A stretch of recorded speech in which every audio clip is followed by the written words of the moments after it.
Glory to God. Jesus is alive എന്ന ഈ പ്രോഗ്രാമിലേക്ക് എല്ലാ മാന്യ പ്രേക്ഷകരെയും കർത്താവായ യേശു ക്രിസ്തുവിൻ്റെ നിസ്തുല്യമായ നാമത്തിൽ ഇന്ന് രാത്രിയിൽ ഞാൻ സ്വാഗതം ചെയ്യുന്നു. പ്രിയപ്പെട്ടവരെ, വീണ്ടും നമുക്ക് ദൈവവചനം കേൾക്കുവാൻ, ദൈവ സാന്നിധ്യം അനുഭവിക്കുവാൻ ദൈവം ഒരുക്കിയ അവസരത്തിനായി സ്തോത്രം ചെയ്യുന്നു. ഇന്ന് ഈ പ്രോഗ്രാം കാണുന്ന എല്ലാ ഭവനങ്ങളിലും എല്ലാ വ്യക്തികളിലും സർവശക്തനാകുന്ന ദൈവം വലിയ അത്ഭുതങ്ങൾ ചെയ്യട്ടെ എന്ന് ഞാൻ പ്രാർത്ഥിക്കുന്നു. അപ്പോൾ തന്നെ സകല ബുദ്ധിയെയും കവിയുന്ന ദൈവത്തിൻ്റെ സമാധാനം നിങ്ങളിൽ നിറയട്ടെ എന്ന് ഞാൻ പ്രാർത്ഥിക്കുന്നു. ഇന്ന് വലിയ വിടുതൽ കർത്താവായിരിക്കും.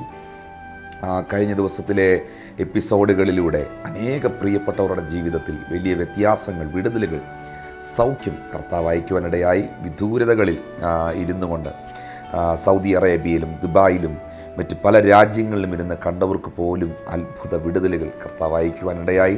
അതെ, നമ്മുടെ ദൈവം സർവ്വവ്യാപിയാണ്, ദൈവം സർവ്വജ്ഞാനിയാണ്. ഇപ്പോൾ ഈ ടെലിവിഷൻ പ്രോഗ്രാം നിങ്ങൾ കണ്ടുകൊണ്ടിരിക്കുന്ന ലിവിംഗ് റൂമിൽ ദൈവത്തിൻ്റെ സാന്നിധ്യം ഇറങ്ങി വരികയും യേശുവിൻ്റെ അത്ഭുതകരം നിങ്ങളെ തൊടുകയും ചെയ്യും. തുടർന്ന് പ്രാർത്ഥനയോടെ, പ്രതീക്ഷയോടെ ഇന്ന് രാത്രിയിൽ കർത്താവിനോട് സംസാരിക്കും.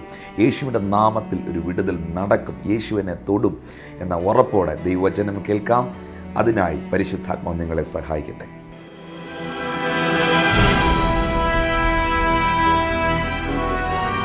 ഇന്ന് രാത്രിയിൽ നമ്മുടെ അല്പസമയത്തെ വചനാധ്യാനത്തിനായി 1 പത്രോസ് 2-ാം അധ്യായം 24-25 വാക്യങ്ങൾ നമുക്ക് ശ്രദ്ധിക്കാം. 1 പത്രോസ് 2-ാം അധ്യായം 24-25 വാക്യങ്ങൾ.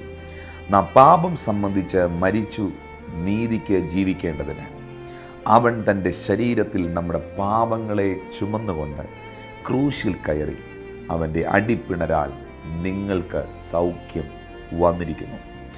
നിങ്ങൾ തെറ്റി ഉഴലുന്ന ആടുകളെ പോലെ ആയിരുന്നു, ഇപ്പോഴോ നിങ്ങളുടെ ആത്മാക്കളുടെ ഇടയനും അധ്യക്ഷനുമായവനിലേക്ക് മടങ്ങി വന്നിരിക്കുന്നു.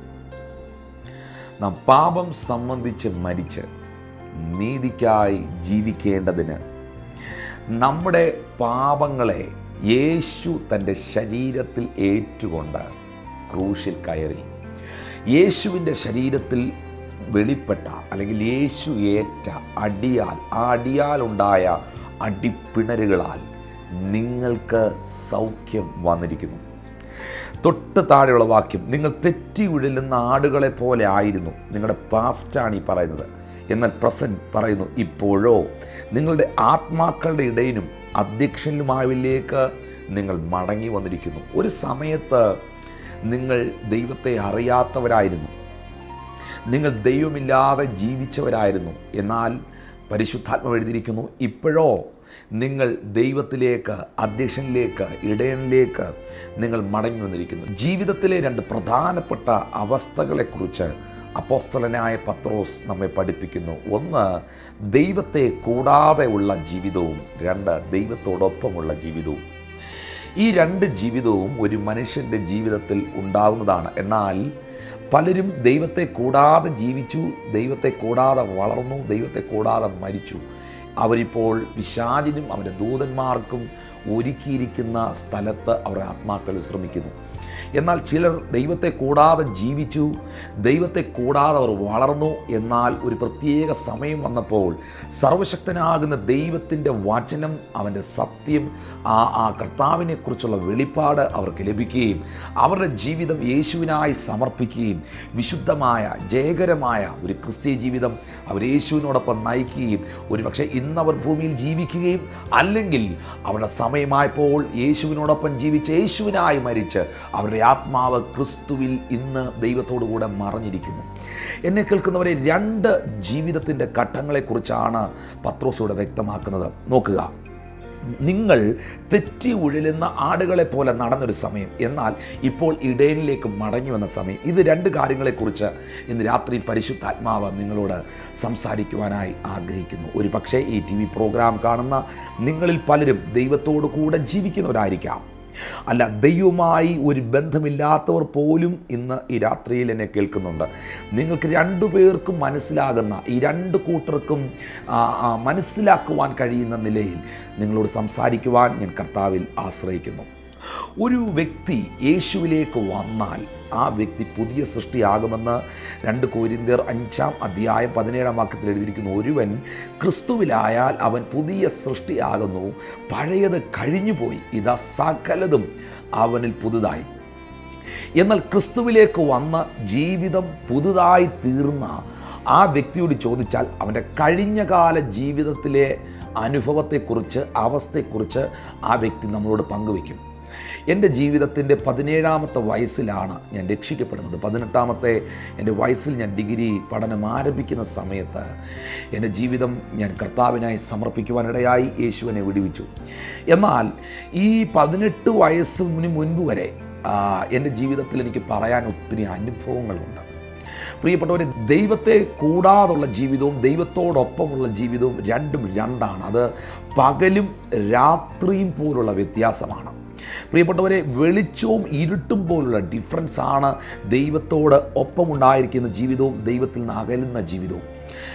നിങ്ങൾ ഇന്ന് രാത്രി ശ്രദ്ധിക്കുക, നിങ്ങൾ ക്രിസ്തുവിലാകുമ്പോൾ, നിങ്ങൾ യേശുവിലാകുമ്പോൾ നിങ്ങൾ പുതിയ സൃഷ്ടിയാകും. നിങ്ങളുടെ ശരീരത്തിന് മാറ്റം വന്നില്ല, നിങ്ങളുടെ അവയവങ്ങൾക്ക് മാറ്റം വന്നില്ല, നിങ്ങളുടെ കുടുംബത്തിന് മാറ്റം വന്നില്ല, നിങ്ങളുടെ മാതാപിതാക്കൾക്ക് മാറ്റം വന്നില്ല, നിങ്ങളുടെ സാഹചര്യങ്ങൾക്കൊന്നും ഒരു മാറ്റവും വന്നില്ല. പക്ഷേ മാറ്റം വരുന്നത് നിങ്ങളിലാണ്, ആ വ്യക്തിയിലാണ്, ആ വ്യക്തിയുടെ സ്വഭാവത്തിലാണ്. എഫെസ്യർക്കെഴുതിയ ലേഖനം 2-ാം അധ്യായം അതിൻ്റെ 12-13 വാക്യം വായിക്കുമ്പോൾ അപ്പോസ്തലനായ പൗലോസ് പറയുന്നു, അക്കാലത്ത് നിങ്ങൾ ക്രിസ്തുവിനെ കൂടാതെയുള്ളവരും ഇസ്രായേൽ പൗരതയോട് സംബന്ധം ഇല്ലാത്തവരും വാഗ്ദത്തത്തിൻ്റെ നിയമങ്ങൾക്ക് അന്യരും പ്രത്യാശയില്ലാത്തവരും ലോകത്തിൽ ദൈവമില്ലാത്തവരുമായിരുന്നു എന്ന് ഓർത്തുകൊള്ളുവിൻ. 13-ാം വാക്യം, മുൻപേ ദൂരസ്ഥരായിരുന്ന നിങ്ങൾ ഇപ്പോൾ ക്രിസ്തു യേശുവിൽ ക്രിസ്തുവിൻ്റെ രക്തത്താൽ സമീപസ്ഥരായി തീർന്നു. മുൻപേ നിങ്ങൾ ദൂരസ്ഥരായിരുന്നെങ്കിൽ, ദൈവത്തിൽ നിന്നും നിങ്ങൾ അന്യപ്പെട്ടു പോയിരുന്നെങ്കിൽ, ഇപ്പോൾ യേശുവിൻ്റെ രക്തത്താൽ, ആ വാക്ക് നിങ്ങൾ ശ്രദ്ധിക്കണം, ക്രിസ്തു യേശുവിൽ ക്രിസ്തുവിൻ്റെ രക്തത്താൽ നിങ്ങൾ സമീപസ്ഥരായി തീർന്നു. അപ്പോൾ ഞാൻ എങ്ങനെയാണ് ഒരു ദൈവ പൈതലായത്? 1 യോഹന്നാൻ 1-ാം അധ്യായം 7-ാം വാക്യത്തിൽ എഴുതിയിരിക്കുന്നു, അവൻ്റെ പുത്രനായ യേശുവിൻ്റെ രക്തം നമ്മുടെ സകല പാപവും പോക്കി നമ്മെ ശുദ്ധീകരിക്കുന്നു. എന്നെ കേൾക്കുന്ന പ്രിയ സഹോദരങ്ങളെ, മുൻപേ നാം ക്രിസ്തുവിനെ കൂടാതെ ഉള്ളവരും ഇസ്രായേൽ പൗരതയോട് ഒരു സംബന്ധമില്ലാത്തവരും ദൈവമക്കൾ എന്ന പേരിന് നാം യോഗ്യരല്ലായിരുന്നു. എന്നാൽ സർവശക്തനാകുന്ന ദൈവം നമ്മെ വിടുവിപ്പാനിടയായി. എഫെസ്യർക്കെഴുതിയ ലേഖനം 5-ാമത്തെ അധ്യായം 8-ാമത്തെ വാക്യത്തിൽ ഇങ്ങനെ എഴുതിയിരിക്കുന്നു, മുൻപേ നിങ്ങൾ ഇരുളായിരുന്നു, ഇപ്പോഴോ കർത്താവിൽ വെളിച്ചമായിരുന്നു. മുൻപേ നിങ്ങൾ ഇരുളായിരുന്നു, ഇപ്പോഴോ നിങ്ങൾ കർത്താവിൽ വെളിച്ചമാകുന്നു. ഇപ്പോൾ നിങ്ങൾ വെളിച്ചത്തിൽ വസിക്കുന്നവരാണ്, ഇരുട്ടിൽ നിന്നും വിടുതൽ പ്രാപിച്ചവരാണ്. യേശു പറയുന്നു, ഞാൻ ലോകത്തിൻ്റെ വെളിച്ചമാകുന്നു, എന്നിൽ വസിക്കുന്നവൻ ഇരുട്ടിൽ വസിക്കുകയില്ല. എന്താ ഈ വസിക്കുക എന്ന് പറഞ്ഞാൽ, യേശുവിനോടുകൂടെ വസിക്കുന്ന ജീവിതമാണ് യഥാർത്ഥമായ ക്രിസ്തീയ ജീവിതം. ക്രിസ്തുവിനോടുകൂടെ വസിക്കുന്ന ജീവിതം. ദൈവത്തോടുകൂടെ വസിക്കുക എന്ന് പറഞ്ഞാൽ അതിൻ്റെ അർത്ഥം ദൈവത്തോടുകൂടെ താമസിക്കുക എന്നല്ല. താമസിക്കുക, വസിക്കുക എന്ന 2 പദം തമ്മിൽ വ്യത്യാസമുണ്ട്. ഞാനൊരു വീട്ടിൽ താമസിക്കുന്നു. ഞാൻ താമസിക്കുന്ന എൻ്റെ വീട്ടിൽ എപ്പോഴും ഞാൻ ഉണ്ടാകണമെന്നില്ല. രാവിലെ ഒരുപക്ഷെ ഞാൻ ഓഫീസിൽ പോകും, ചിലപ്പോൾ ശുശ്രൂഷയ്ക്ക് പോകും, ജോലിക്ക് പോകും. ഇത് കഴിയുമ്പോൾ ഞാൻ എൻ്റെ വീട്ടിൽ വരുന്നു. എൻ്റെ ആവശ്യാനുസരണം എൻ്റെ ജോലികളെല്ലാം തീർത്ത് ഞാൻ ഒടുവിൽ എത്തുന്ന സ്ഥലമാണ് എൻ്റെ ഭവനം. മനസ്സിലാക്കുക, എപ്പോഴും നാം നമ്മുടെ വീട്ടിലുണ്ടായിരിക്കണമെന്നില്ല, എപ്പോഴും നാം താമസിക്കുന്നിടത്ത് ഉണ്ടാകണമെന്നില്ല. അപ്പോൾ ദൈവത്തോടുകൂടെ വസിക്കുക എന്ന് പറഞ്ഞാൽ താമസിക്കുക എന്നല്ല, തോന്നുമ്പോൾ വരികയും തോന്നുമ്പോൾ പോവുകയും, വല്ലപ്പോഴും വരികയും വല്ലപ്പോഴും കൂടെ പാർക്കുകയും പോവുകയും ചെയ്യുന്ന ഒന്നല്ല ദൈവസന്നിധി എന്ന് പറയുന്നത്. പ്രിയപ്പെട്ടവരെ, നിങ്ങൾ ശ്രദ്ധിച്ച് കേൾക്കുക. ദൈവത്തോടുകൂടെ വസിക്കുക എന്ന് പറഞ്ഞാൽ അവനെ കൂടാതെ ജീവിക്കാൻ കഴിയുകയില്ല. ഇതാണ് ദൈവത്തോടുകൂടെ വസിക്കുക എന്നുള്ള വാക്കിൻ്റെ അർത്ഥം. ഒരു വെള്ളത്തിൽ മീൻ കിടന്നാൽ മാത്രമേ ആ മീനിന് ശ്വസിക്കാൻ കഴിയൂ, ജീവിക്കാൻ കഴിയൂ. വെള്ളത്തിൽ കിടക്കുന്ന മീനെ കരക്കിട്ടാൽ അത് ചില മിനിറ്റുകൾ കഴിയുമ്പോൾ ചത്തുപോകും. അപ്പോൾ വെള്ളത്തിൽ വസിക്കുന്ന മത്സ്യത്തിന് കരയ്ക്ക് കിടക്കാൻ കഴിയില്ല. അപ്പോൾ മീൻ വെള്ളത്തിൽ വസിക്കുകയാണ്. ഇതുപോലെ യേശുവിനോട് കൂടെ വസിക്കുക എന്ന് പറയുമ്പോൾ, വെളിച്ചത്തിൽ വസിക്കുക എന്ന് പറഞ്ഞാൽ പിന്നെ ആ വ്യക്തിക്ക് ഇരുട്ടിലോട്ട് പോകാനുള്ള ഓപ്ഷൻ ഇല്ല. പ്രിയപ്പെട്ടവരെ, പിന്മാറിപ്പോകാനുള്ള ഓപ്ഷൻ ഇല്ല. അതുകൊണ്ടാണ് വിശുദ്ധ ബൈബിൾ പറഞ്ഞത്, കലപ്പയ്ക്ക് കൈവച്ച ശേഷം തിരിഞ്ഞു നോക്കുന്നവൻ ആരും ദൈവരാജ്യത്തിന് കൊള്ളാവുന്നവനല്ല. പുറകോട്ട് പോകാനല്ല കർത്താവ് നമ്മളെ വിളിച്ച്, പിന്മാറ്റത്തിൽ പോകാനല്ല, പാപത്തിൽ പോകാനല്ല യേശു നമ്മളെ വിളിച്ച്. പിൻപിലുള്ളതിനെ മറന്ന് മുൻപിലുള്ളതിനെ ആഞ്ഞുകൊണ്ട് കർത്താവ് വിളിച്ച വിളിയെ ലാക്കാക്കി ഓടുവാനാണ് കർത്താവ് നമ്മളെ വേർതിരിച്ചിരിക്കുന്നത്. പ്രിയപ്പെട്ടവരെ, ഈ തിരുവെഴുത്തിൽ നിന്ന് ഞാൻ സ്നേഹത്തോടെ നിങ്ങളോട് അറിയിക്കട്ടെ, നിങ്ങൾ തെറ്റി ഉഴലുന്ന ആടുകളെ പോലെ ആയിരുന്നു. ഇപ്പോഴോ നിങ്ങളുടെ ആത്മാക്കളുടെ ഇടയനും അധ്യക്ഷനുമായിലേക്ക് നിങ്ങൾ മടങ്ങി വന്നു. ഒരു വ്യക്തി യേശുവിലേക്ക് വരുമ്പോൾ അവൻ പുതിയ സൃഷ്ടിയാകുന്നു. 2, ഒരു വ്യക്തി ക്രിസ്തുവിലാകുമ്പോൾ അവൻ്റെ പാരമ്പര്യ ശാപങ്ങളെ കർത്താവ് എടുത്തു മാറ്റുന്നു. ദൈവത്തിൻ്റെ വചനത്തിൽ ഗലാത്യർക്കെഴുതിയ ലേഖനം 3-ാം അധ്യായം 13-14 വാക്യത്തിൽ എഴുതിയിരിക്കുന്നു, മരത്തിൻ്റെ മേൽ തൂങ്ങുന്നവനെല്ലാം ശപിക്കപ്പെട്ടവൻ എന്ന് എഴുതിയിരിക്കുന്നത് പോലെ ക്രിസ്തു നമുക്ക് വേണ്ടി ശാപമായി. ന്യായപ്രമാണത്തിൻ്റെ കീഴിൽ കിടന്ന നമ്മെ കർത്താവ് വിലയ്ക്ക് വാങ്ങി. ഒരു കാര്യം നിങ്ങൾ ഓർക്കുക, കർത്താവിൻ്റെ പരിശുദ്ധ രക്തം അവൻ നമുക്ക് തന്ന് നമ്മളെ വിലയ്ക്ക് വാങ്ങിയത്. അബ്രഹാമിൻ്റെ അനുഗ്രഹം ക്രിസ്തുയേശുവിൽ ജാതികളായ എൻ്റെയും നിങ്ങളുടെയും മേൽ വരേണ്ടതിന് തന്നെ. ഇസ്രായേൽ പൗരത്വമില്ലാത്ത ഒരു വ്യക്തിയെ ജാതികളുടെ പട്ടികയിലാണ് വിശുദ്ധ ബൈബിൾ ഉൾപ്പെടുത്തിയിരിക്കുന്നത്. ഇസ്രായേൽ പൗരത്വം, ഇസ്രായേലിൽ ജനിച്ചു വളരുന്ന അല്ലെങ്കിൽ ഇസ്രായേൽ പൗരത്വമുള്ള ഒരു വ്യക്തിക്ക് മാത്രമേ ജാതി അല്ലെന്ന് പറയാൻ കഴിയത്തുള്ളൂ. ബാക്കി എല്ലാവരെയും ജാതികളുടെ പട്ടികയിൽ ദൈവം എണ്ണിയിരിക്കുന്നു. എന്നാൽ ഈ ജാതികളുടെ പട്ടികയിൽ കിടന്ന എന്നെയും നിങ്ങളെയും അർഹതകളില്ലാത്ത സ്ഥാനത്ത് അവൻ അർഹനാക്കി, യോഗ്യതകളില്ലാത്ത സ്ഥാനത്ത് നമ്മളെ യോഗ്യരാക്കി. ഇത് കരുണാസമ്പന്നനായ ദൈവത്തിൻ്റെ മഹാകൃപ എന്നുള്ളതല്ലാതെ വേറെ ഒന്നും നമുക്ക് പറയാൻ കഴിയില്ല. അതുകൊണ്ടാണ് യോഹന്നാന്റെ ലേഖനം 3-ാം അധ്യായത്തിൽ 1 യോഹന്നാൻ 3:1 യോഹന്നാൻ അപ്പോസ്തലൻ പറഞ്ഞത്, കാൺമീൻ നാം ദൈവമക്കൾ എന്ന് വിളിക്കപ്പെടുവാൻ പിതാവായ ദൈവം എത്ര വലിയ സ്നേഹമാണ് നമ്മളോട് കാണിച്ചത്. പ്രിയപ്പെട്ടവരെ, കർത്താവ് എത്ര വലിയ സ്നേഹമാണ് നിങ്ങളോട് കാണിച്ചത്. സ്വന്തം ജീവനെ അവൻ നിങ്ങൾക്കായി തന്നു. അവസാനത്തുള്ള രക്തം വരെയും അവൻ നിങ്ങൾക്കായി തന്നു. അവൻ്റെ പ്രാണനെ അവൻ നിങ്ങൾക്കായി തന്നു. സഹോദരങ്ങളെ, ഒരു കാര്യം കൂടെ ഓർക്കുക, അവൻ മരിച്ചു, അടക്കപ്പെട്ടു, 3-ാം നാൾ ഉയർത്തെഴുന്നേറ്റു. അവിടെ കൊണ്ട് തീർന്നില്ല, തൻ്റെ ആത്മാവിനെ, പരിശുദ്ധാത്മാവിനെ അവൻ നിങ്ങൾക്ക് സൗജന്യമായി തന്നു. ഇത്ര നല്ലൊരു കർത്താവിനെ, ഇത്ര നല്ലൊരു ദൈവത്തെ നമുക്ക് വേറെ എങ്ങും കാണാൻ കഴിയില്ല. പ്രിയപ്പെട്ടവരെ, യേശുവിനെ പോലെ ആരുമില്ല, യേശുവിന് പകരമായും ആരുമില്ല, അവന് തുല്യനായി വേറെ ഒരു നാമവുമില്ല എന്ന് തിരുവെഴുത്തിലൂടെ നാം മനസ്സിലാക്കുന്നു. അതുകൊണ്ടാണ് അപ്പോസ്തല പ്രവൃത്തി 4-ാം അധ്യായം 12-ാം വാക്യം അപ്പോസ്തലനായ പത്രോസ് പറഞ്ഞത്, മറ്റൊരുത്തനിലും രക്ഷയില്ല, നാം രക്ഷിക്കപ്പെടുവാൻ ആകാശത്തിൻ്റെ കീഴിൽ മനുഷ്യരുടെ ഇടയിൽ നൽകപ്പെട്ട വേറൊരു നാമമില്ല. എല്ലായിടത്തും എല്ലായ്പ്പോഴും എല്ലാ സമയം യേശു ക്രിസ്തു മുഖാന്തരമാണ് നമുക്ക് ജയമുള്ളത്. നിങ്ങൾ രോഗത്താൽ ഭാരപ്പെടുന്നു, യേശു ക്രിസ്തു മുഖാന്തരം നിങ്ങൾക്ക് സൗഖ്യമുണ്ട്. നിങ്ങൾ കടഭാരം അനുഭവിക്കുന്നു, യേശു ക്രിസ്തു മുഖാന്തരം നിങ്ങൾക്ക് കടഭാരത്തിൽ നിന്ന് വിടുതലുണ്ട്. കാരണം സ്വർഗത്തിലെ ദൈവം ഫിലിപ്പിയർക്കെഴുതിയ ലേഖനത്തിൽ പരിശുദ്ധാത്മാവിനാൽ രേഖപ്പെടുത്തിയിരിക്കുന്നു, എൻ്റെ ദൈവമോ നിങ്ങളുടെ ബുദ്ധിമുട്ടൊക്കെയും തൻ്റെ ധനത്തിനൊത്തവണ്ണം, ഈ ഭൂമിയിലെ ഒരു ബാങ്കിൻ്റെയും ആസ്തി അനുസരിച്ചല്ല, ഈ ലോകത്തിലെ ഒരു ഗവൺമെൻറ്റിൻ്റെയും ഡിപ്പോസിറ്റ് അനുസരിച്ചല്ല, സ്വർഗത്തിലെ ദൈവം തൻ്റെ ആസ്തി അനുസരിച്ച്, ദൈവത്തിൻ്റെ ഡിപ്പോസിറ്റിനെ, ദൈവത്തിൻ്റെ കയ്യിലുള്ള പുരാതനമായ സമ്പത്തിനെ അളക്കാൻ ഈ ലോകത്തിലെ ആർക്കും കഴിയത്തില്ല. നിങ്ങളുടെ ബുദ്ധിമുട്ടൊക്കെയും അവൻ തീർക്കുന്നത് ക്രിസ്തു യേശുവിലാണ്. യേശുവിൻ്റെ നാമത്തിൽ നിങ്ങളുടെ ബുദ്ധിമുട്ടിനെ കർത്താവ് തീർക്കും. യേശുവിൻ്റെ നാമത്തിൽ നിങ്ങളുടെ രോഗത്തെ അവൻ സൗഖ്യമാക്കും. യേശുവിൻ്റെ നാമത്തിൽ അവൻ മരിച്ചതിനെ ഉയർപ്പിക്കുകയും ഇല്ലാത്തതിനെ ഉള്ളതുപോലെ അവൻ വിളിച്ചു വരുത്തുകയും ചെയ്യും. കാരണം ദൈവം സർവശക്തനാണ്, ദൈവം സർവ്വവ്യാപിയാണ്, ദൈവം എൽ ഷദായി ആണ്. എൽ ഷദായി എന്ന വാക്കിൻ്റെ അർത്ഥം നിങ്ങളുടെ ആവശ്യങ്ങളെക്കാൾ അധികം മതിയായ ദൈവം, സർവശക്തനായ ദൈവം. നമ്മുടെ ദൈവം എലോഹിയാണ്, അവൻ ഇല്ലാത്തതിനെ ഉള്ളതുപോലെ വിളിച്ചു വരുത്തുന്നവനാണ്. നമ്മുടെ ദൈവം യഹോവ നിസിയാണ്, അവൻ പരാജയത്തിൻ്റെ നടുവിൽ ജയത്തിൻ്റെ കൊടി ഉയർത്തുന്നവനാണ്.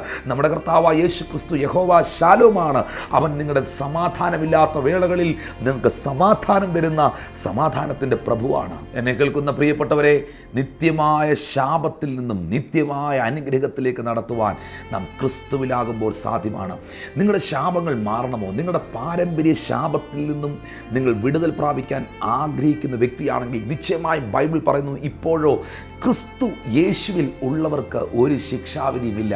ഞാൻ വിശ്വസിക്കുന്നു, യേശു ക്രിസ്തുവിൽ വിശ്വസിക്കുന്നവൻ, യേശു ക്രിസ്തുവിൽ ആയിത്തീർന്നവൻ ശാപത്തിൻ്റെ കീഴിലല്ല, അവൻ നിത്യമായ അനുഗ്രഹത്തിൻ്റെ കീഴിലാണ്. തിമോത്തിയോസിൻ്റെ ലേഖനം 1 തിമോത്തിയോസ് 1 അധ്യായം 15-16 വാക്യങ്ങൾ നോക്കാം. 1 തിമോത്തിയോസ് 1 അധ്യായം 15-16.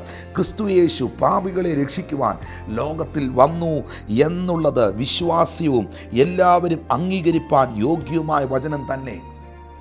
ആ പാപികളിൽ ഞാൻ ഒന്നാമൻ. പാപികളിൽ ഒന്നാമനായിരുന്ന പൗലോസിനെ അപ്പോസ്തലന്മാരിൽ ഒന്നാമനായി തീർത്തത് യേശുവിൻ്റെ വിലയേറിയ രക്തമാണ്. പാപികളിൽ ഒന്നാമനായിരുന്നവനെ ദൈവകൃപയിൽ വെളിപ്പാടിൽ ഒന്നാമനാക്കി മാറ്റിയത് യേശുവിലുള്ള വിശ്വാസമാണ്. അതുകൊണ്ടാണ് പൗലോസ് പറഞ്ഞത്, കാഴ്ചയാലല്ല ഞങ്ങൾ ജീവിക്കുന്ന വിശ്വാസത്താല. ക്രിസ്തു യേശു ഈ ഭൂമിയിലേക്ക് വന്നത് പാപികളെ രക്ഷിക്കുവാനാണ്. പ്രിയപ്പെട്ടവരെ, നിങ്ങൾ എത്ര വലിയ പാപത്തിൻ്റെ പിടിയിൽ കിടക്കുന്ന വ്യക്തിയാണെങ്കിലും നിങ്ങളുടെ പാപത്തിൽ നിന്നും, ആ പാപത്താൽ വന്ന ശാപത്തിൽ നിന്നും നിങ്ങളെ വിടുവിപ്പാൻ, ആ ശാപത്തിൽ നിന്ന്, രോഗത്തിൽ നിന്ന് നിങ്ങളെ സൗഖ്യമാക്കുവാൻ യേശു മതിയായ ദൈവം, യേശു സർവശക്തനായ ദൈവം. പ്രിയപ്പെട്ടവരെ, ഒരു വ്യക്തി യേശു ക്രിസ്തുവിലായിത്തീരുമ്പോൾ വിശുദ്ധ ബൈബിൾ പറയുന്നു, അവൻ പുതിയ സൃഷ്ടിയാകുന്നു. 2, അവൻ്റെ ശാപത്തിൽ നിന്നും അവൻ അനുഗ്രഹത്തിലേക്ക് നടത്തപ്പെടുന്നു. 3, അവൻ പാപത്തിൽ നിന്ന് പാപക്ഷമയിലേക്ക് നടത്തപ്പെടുന്നു. 4, അവൻ മരണത്തിൽ നിന്ന് ജീവനിലേക്ക് പ്രവേശിക്കുന്നു. യോഹന്നാന്റെ സുവിശേഷം 5 അധ്യായം 24 വാക്യം നമുക്ക് നോക്കാം. ഇവിടെ എഴുതിയിരിക്കുന്നു, ആമീൻ ആമീൻ ഞാൻ നിങ്ങളോട് പറയുന്നു, എൻ്റെ വചനം കേട്ട് എന്നെ അയച്ചവനെ വിശ്വസിക്കുന്നവന് നിത്യജീവൻ ഉണ്ട്. അവൻ ന്യായവിധിയിലാകാതെ മരണത്തിൽ നിന്ന് ജീവങ്കലിലേക്ക് കടക്കുന്നു. ആമീൻ ആമീൻ ഞാൻ നിങ്ങളോട് പറയുന്നു, മരിച്ചവർ ദൈവപുത്രൻ്റെ ശബ്ദം കേൾക്കുകയും കേൾക്കുന്നവർ ജീവിക്കുകയും ചെയ്യുന്ന നാഴിക വരുന്നു.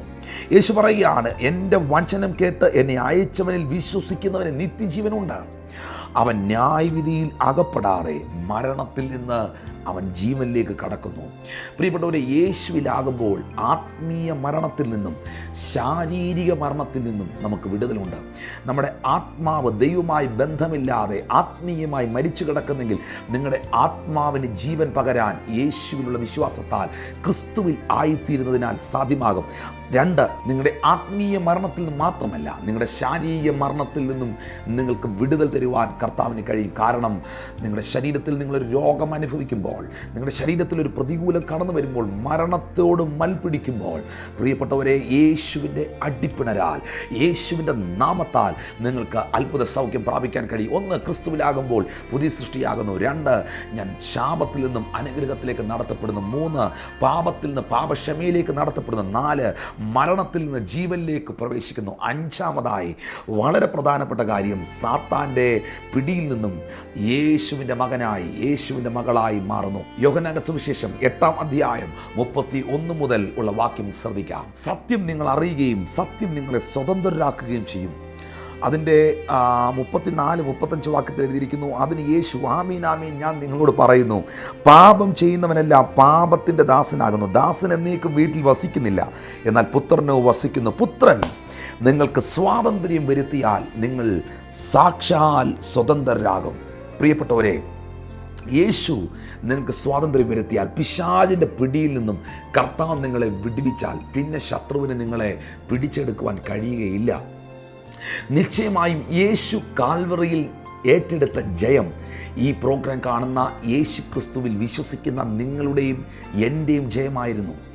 യേശു പിശാചിനെ ജയിച്ചപ്പോൾ നിശ്ചയമായും യേശുവിൽ വിശ്വസിക്കുന്ന ഒരു ദൈവപൈതൽ പിശാചിനെ ജയിച്ചിരിക്കുകയാണ്, അവൻ്റെ തന്ത്രങ്ങളെ ജയിച്ചിരിക്കുകയാണ്. 1 യോഹന്നാൻ 3 അധ്യായം 1-2 അത് വിളിച്ചു പറയുന്നു. 1 യോഹന്നാൻ 3 അധ്യായം 5 മുതൽ 9 വരെയുള്ള വാക്യങ്ങൾ, ഗലാത്യർ 3:26 മുതൽ 29 വരെ. എന്നാൽ എഫേസ്യർക്കെഴുതിയ ലേഖനം 1 അധ്യായം 3 മുതൽ 6 വരെ വായിക്കുമ്പോൾ, യേശു ക്രിസ്തുവിലുള്ള വിശ്വാസത്താൽ പിതാവായ ദൈവം നമ്മളെ ദത്തെടുത്ത് അവൻ്റെ പുത്രന്മാരായി പുത്രിമാരായി തീർത്തിരിക്കുന്നു. നിങ്ങൾ തിരിച്ചറിയുക, മക്കളെങ്കിൽ നിങ്ങൾ അവകാശികളാണ്. ദാസ്യത്വത്തിൻ്റെ ആത്മാവിനെ അല്ല അവൻ നിങ്ങളുടെ മേൽ പകർന്നിരിക്കുന്നത്, അബ്ബാ പിതാവേ എന്ന് വിളിക്കുന്ന പുത്രത്വത്തിൻ്റെ ആത്മാവിനെയാണ്. ഞാൻ ക്രിസ്തുവിലാവുമ്പോൾ, ഞാൻ യേശു ക്രിസ്തുവിലേക്ക് വരുമ്പോൾ എൻ്റെ പഴയ അവസ്ഥകൾ മാറുകയാണ്.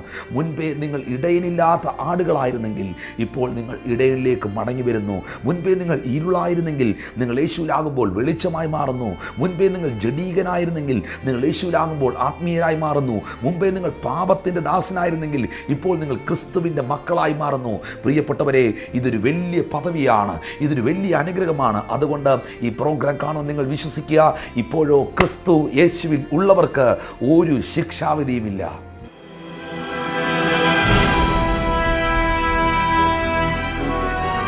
പ്രിയമുള്ളവരെ, ഞാൻ നിങ്ങൾക്ക് വേണ്ടി പ്രാർത്ഥിക്കുവാൻ പോകുന്നു.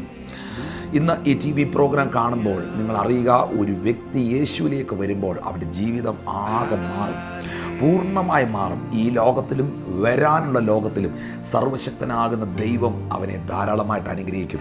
ഞാൻ നിങ്ങൾക്കൊണ്ട് പ്രാർത്ഥിക്കാം. ഞങ്ങളെ സ്നേഹിക്കുന്ന ഞങ്ങളുടെ ദൈവമേ, ഞങ്ങളുടെ സ്വർഗ്ഗസ്ഥനായ നല്ല പിതാവ്, ഈ പ്രോഗ്രാം കാണുന്ന എല്ലാ പ്രിയപ്പെട്ടവരെയും അങ്ങയുടെ ബലമുള്ള അത്ഭുതം ചെയ്യുന്ന കരത്തിൽ ഏൽപ്പിച്ച് പ്രാർത്ഥിക്കുന്നു. ഇവർ രോഗത്താൽ ഭാരപ്പെടുന്നെങ്കിൽ ഇപ്പോൾ തന്നെ ഇവർ സൗഖ്യമാകട്ടെ. പലരും യേശുവിലേക്ക് വരാൻ കഴിയാതെ അവർ ഭാരത്തോടായിരിക്കുന്നെങ്കിൽ ഇപ്പോൾ തന്നെ ആരാധനാ സ്വാതന്ത്ര്യം ഇവർക്ക് കൊടുക്കണം. ഈ പാരമ്പര്യ ബന്ധനങ്ങളിൽ നിന്നും പൈശാചികെട്ടിൽ നിന്നും യേശുവിൻ നാമത്തിൽ അത്ഭുതകരമായ വിടുതൽ സ്വർഗത്തിലെ ദൈവം ഇവർക്ക് അയച്ചാട്ടെ. പിതാവിൻ്റെ പുത്രൻ്റെയും പരിശുദ്ധാത്മാവിൻ്റെ നാമത്തിൽ ഈ പ്രോഗ്രാം കാണുന്ന എല്ലാവരെയും ഞാൻ അനുഗ്രഹിക്കുന്നു. അവിടുന്ന് പ്രാർത്ഥന കേട്ടതിന് നന്ദി. അത് യേശുവിൻ നാമത്തിൽ തന്നെ, ആമേൻ. സർവശക്തനാകുന്ന ദൈവം നിങ്ങളെ, നിങ്ങളുടെ കുടുംബത്തെ ധാരാളമായിട്ട് അനുഗ്രഹിക്കട്ടെ. പ്രത്യേകിച്ച് മാർച്ച് മാസം 12-ാം തീയതി മുതൽ 17-ാം തീയതി വരെ, മാർച്ച് 12 മുതൽ 17 വരെ അടൂർ ലോഗോസ് ഓഡിറ്റോറിയത്തിൽ വെച്ച് പ്രത്യേകമായ ഉപവാസ പ്രാർത്ഥനയും സുവിശേഷ മഹായോഗം നടക്കുന്നു. രാവിലെ 10 മുതൽ ഉച്ചയ്ക്ക് 1:30 മണി വരെ പ്രത്യേകമായ രോഗശാന്തി ശുശ്രൂഷയും വിടുതൽ ശുശ്രൂഷയും നടക്കുന്നു. വൈകിട്ട് സുവിശേഷ മഹായോഗം നടക്കുന്നു. 2012 മാർച്ച് മാസം 12-ാം തീയതി മുതൽ 17-ാം തീയതി വരെ അടൂർ ലോഗോസ് ഓഡിറ്റോറിയത്തിൽ വെച്ച് നടക്കുന്ന മീറ്റിങ്ങിൽ നിങ്ങൾ കടന്നു വന്നാൽ ഏറ്റവും അനുഗ്രഹമായിരിക്കും. ഒരു 7 ദിവസം ഉപവസിക്കാനോ പ്രാർത്ഥിക്കാനോ ഒക്കെ നിങ്ങൾ ആഗ്രഹിക്കുന്നെങ്കിൽ നല്ലൊരു അവസരമാണതിന്. നിശ്ചയമായിട്ട് നിങ്ങൾ കടന്നു വരിക. മറ്റുള്ളവരോടും ഈ മീറ്റിങ്ങിനെ കുറിച്ച് പറയുക. ക്രിസ്തുവിൽ വളരെ പ്രസിദ്ധരായിരിക്കുന്ന ദൈവദാസന്മാരോട് വചനം ശുശ്രൂഷിക്കുന്നു. ആ 7 ദിവസവും നിങ്ങളോടൊപ്പം സമയം ചിലവഴിക്കാൻ ഞാനും ആഗ്രഹിക്കുന്നു, പ്രാർത്ഥിക്കുന്നു. കർത്താവ് നിങ്ങളെ അനുഗ്രഹിക്കട്ടെ. ആ മീറ്റിങ്ങിന് വേണ്ടി നിങ്ങൾ ഇപ്പോൾ തന്നെ പ്രാർത്ഥിച്ച് തുടങ്ങുക. അതുപോലെ തന്നെ ഞായറാഴ്ച നടക്കുന്ന ആരാധനയിലും നിങ്ങൾ കടന്നു വരണം. അതേറ്റവും അനുഗ്രഹമായിരിക്കും എന്ന് ദൈവനാമത്തിൽ ഓർപ്പിക്കുന്നു. ഈ താഴെ കാണുന്ന നമ്പറിൽ നിങ്ങൾ വിളിച്ചാൽ ഞങ്ങൾ നിങ്ങൾക്കായി പ്രാർത്ഥിക്കാം. കഴിഞ്ഞ ദിവസങ്ങളിൽ ഞങ്ങൾ പ്രയർ ടവറിൽ വിളിച്ച് പ്രാർത്ഥിച്ച അനേക പ്രിയപ്പെട്ടവർക്ക് സ്വർഗത്തിലെ ദൈവം വിടുതൽ അയച്ചു. ഇപ്പോഴും അവർക്കൊക്കെ വേണ്ടി ഞങ്ങൾ പ്രാർത്ഥിച്ചുകൊണ്ടിരിക്കുന്നു. കത്തുകൾ അയക്കുക. ദൈവം നിങ്ങളെ അനുഗ്രഹിക്കട്ടെ. അടുത്ത ദിവസം കാണുന്നവരെയും അത്യുന്നതൻ്റെ ചിറകിൻ്റെ മറവിൽ കർത്താവ് നിങ്ങളെ സൂക്ഷിക്കട്ടെ. I bless you in Jesus almighty name, amen. Jesus is alive global worship centre ഒരുക്കുന്ന ഉപവാസ പ്രാർത്ഥനയും സുവിശേഷ മഹായോഗവും അടൂരിൽ. തീയതി 2012 മാർച്ച് 12 മുതൽ 17 വരെ.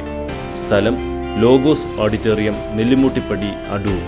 സമയം രാവിലെ 10 മുതൽ 1:30 വരെയും വൈകിട്ട് 6 മുതൽ 9 വരെയും. കർത്താവിൽ പ്രസിദ്ധരായ ദൈവദാസന്മാർ ദൈവവചനം ശുശ്രൂഷിക്കുകയും രോഗസൗഖ്യത്തിനായി പ്രാർത്ഥിക്കുകയും ചെയ്യുന്നു. കൂടുതൽ വിവരങ്ങൾക്ക് 0474 3298 889.